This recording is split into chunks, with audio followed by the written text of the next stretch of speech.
All right, chapter 2 of my NXT timeline, the downfall of NXT.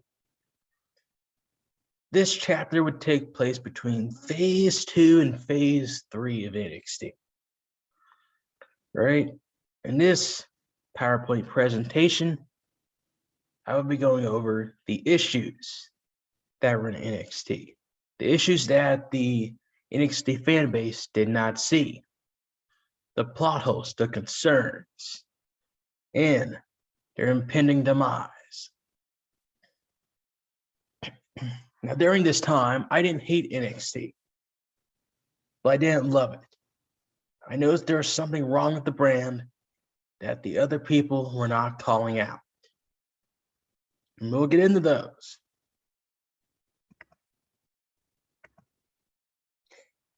The NXT, they failed to expand the brand. When NXT TakeOver Brooklyn happened, they should have took their shows on the road and go live. But instead, their shows were taped, which allowed spoilers to be leaked on the internet. And at that point, the show was not must-see. Why would I watch a taped show when I can just read the spoilers on the internet, then watch the promo packages at the TakeOver show? Now look, the takeovers in this time period were amazing. But the weekly shows, they were hit or miss. Also, the shows took place in Full Sail. Now, there was a time and place when NXT needed Full Sail, but once they sold out that Barclays Center, that was the time to get out of there. Once they sold out London, England, that was the time to get out of there. They had a takeover in 2016 called NXT TakeOver, the end of the beginning. And I was like, what's the end of Full Sail? It has to be, because the pay-per-view's in Full Sail, but no, they stayed there. They stayed there. Now, if they just want to be a developmental territory, that's fine. But if you want to be a company that is going to provide a competitive alternative to the main roster, you can't just be in a warehouse that holds 50 people.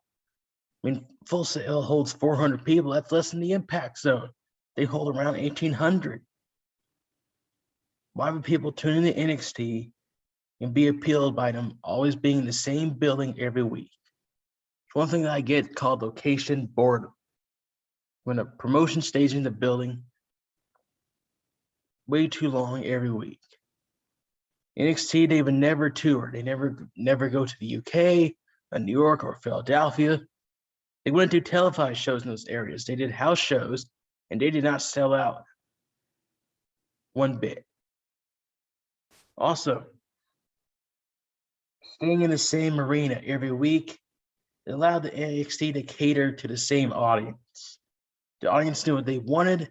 They knew what they didn't want. It was very easy to cater to them.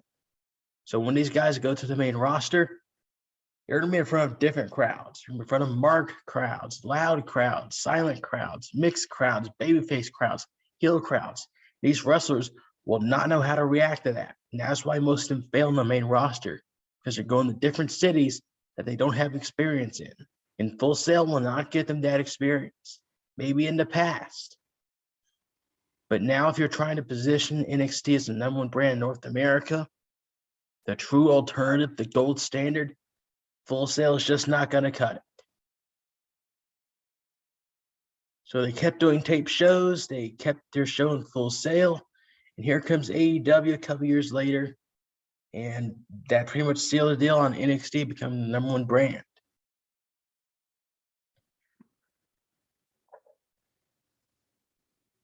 So, next chapter. It wasn't the Wednesday Night War that caused the demise of NXT. It was the draft and the superstar shakeups. NXT built a roster that was incredible, like nobody else.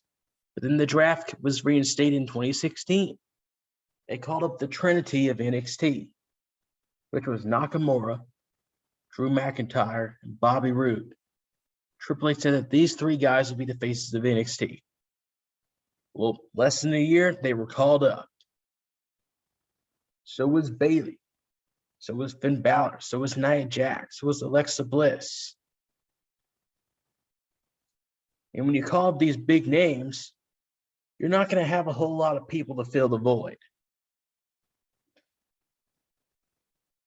You had people like Ember Moon come on in, Ricochet, the Viking Raiders, EC3, the Street Profits, Andrade come on in, the NXT. And before they got their feet wet, they were called up. So if you can't have people fill the void of a Finn Balor or Bobby Roode, how are you going to have people fill the void when the people that can't fill the void get called up? You're going to be left to your practice squad. Like Ricochet spent 10 months in NXT. I just had an interest in him. He gets called up and got buried. Yet majority of people got buried or fired. Now, I don't have a problem with WWE drafting these people up to the main roster. But if they're not going to succeed, that's a problem. And that's where I had a little distaste towards NXT. Why would I watch this show and everybody gets called up, fails on the main roster? And it happened year after year after year, and Triple H failed to speak up. And now it's too late. The draft killed NXT. It sealed their fate. So that when AEW comes along, they'd have no established names to combat them. EC3, spent like 6 months down there, gets called up, buried. Andrade spent a few years on the main, spent like a couple years on NXT. And before he was hitting his stride, the WWE called him up. He went to the main roster for a few years. Didn't really do anything.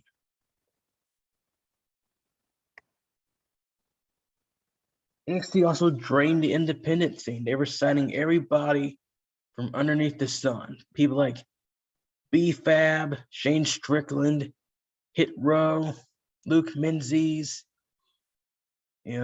Keith Lee, Tony Storm, Aleister Black, Shotzi Blackheart, Lash Legend, the Rascals from TNA,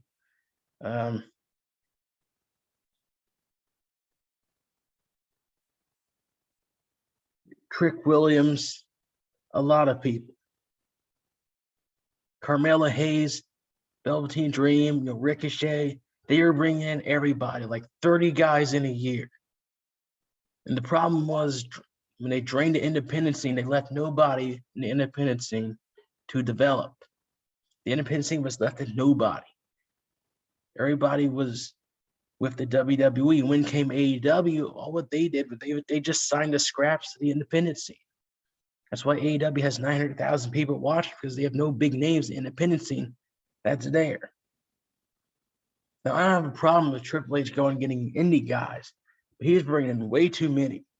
He's also bringing in way too many guys that people didn't know, people didn't care about, people that did not have a snowball's chance of hell of surviving on the main roster.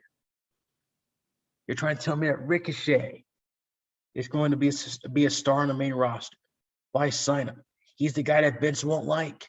He's the guy that Vince will bury. Why sign him? Keith Lee, another guy. He's a big guy, but he's no different than Braun Strowman. Karrion Kross, he's from TNA. Why sign him? Vince never pushes people from TNA. Aleister Black, Velveteen Dream, they got great gimmicks, but Vince doesn't know how to book gimmicks like that. Toni Storm, she's great, blonde hair, but so does Charlotte. None of these people pictured on this page are going to be a success on the main roster, because they're not Vince McMahon guys, they're Triple H guys.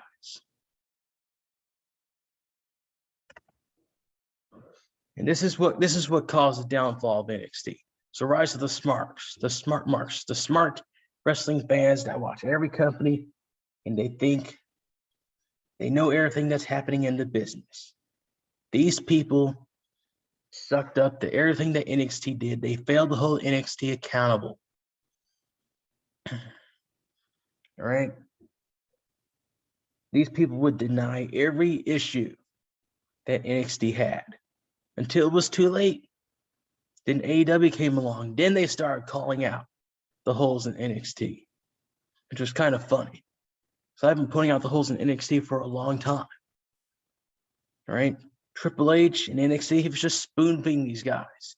He's bringing all these indie guys, having them do their flips and kicks and dives. They had no character, no charisma. NXT, it just became a glorified indie show for the smarks.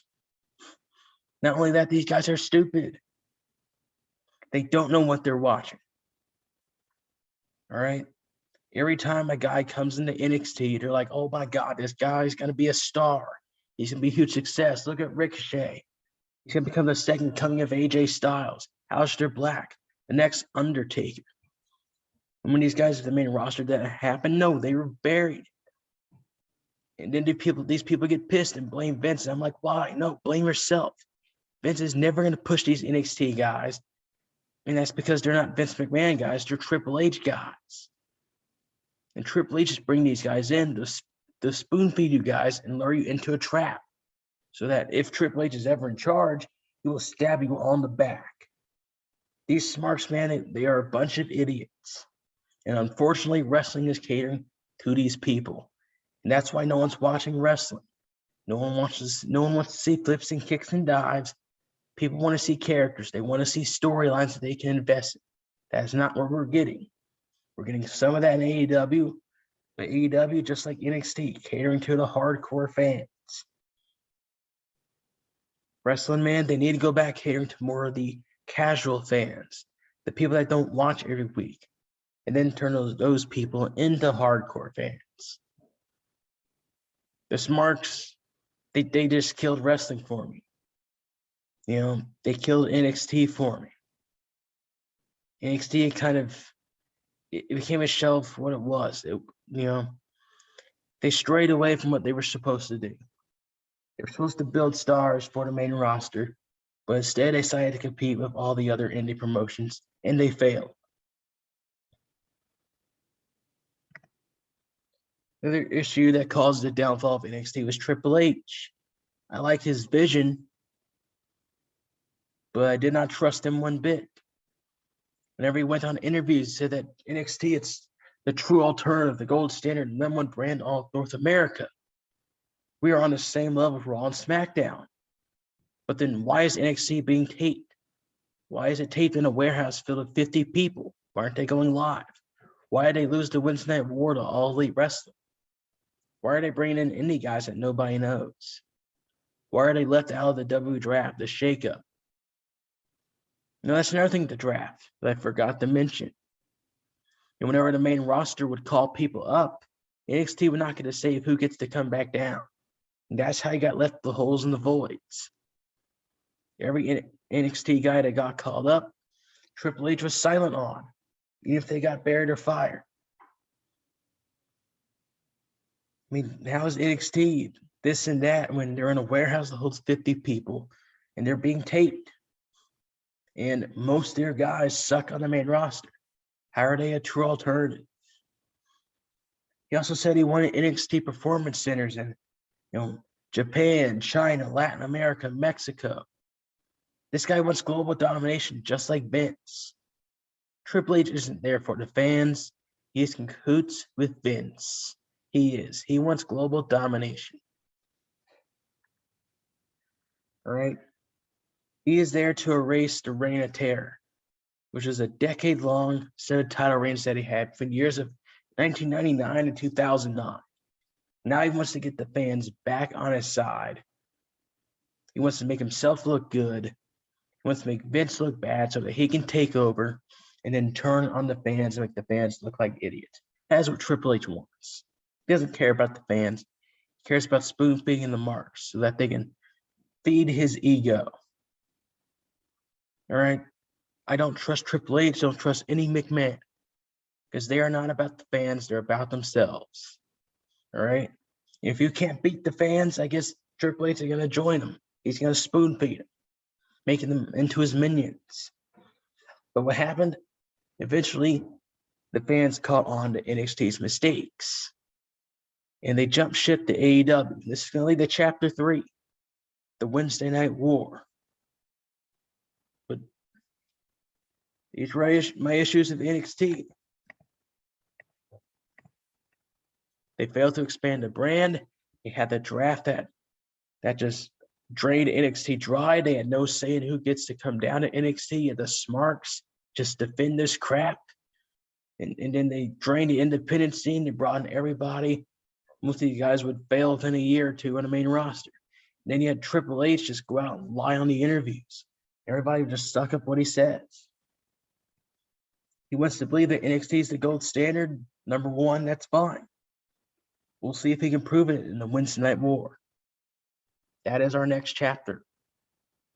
I'll be uploading that video sometime soon.